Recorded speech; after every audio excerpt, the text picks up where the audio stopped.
devītus gadus no Lindes mūžas teritorijas neviens Krievu armijā netika iesaukts.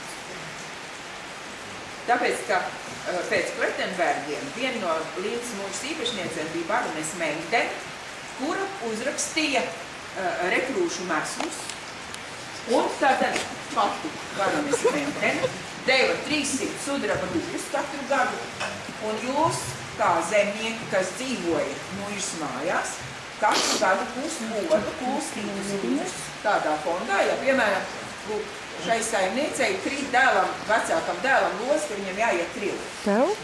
Tad šie 300 sudraba rubļi un tie poda kūstīto linu tika pārvērsti naudiņā, visi tie lini, ja, un tas dēls tika izpirkts.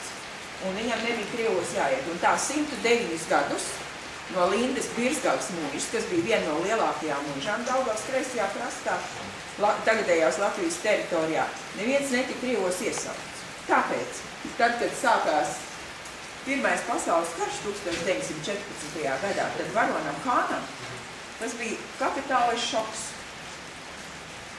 ka kaut kas tam līdzīgs notiek. Ka tagad vairs nedarbojas šie te mūžas likumi. Man nebēs tur roku jāta. Artur, tur ir rokas.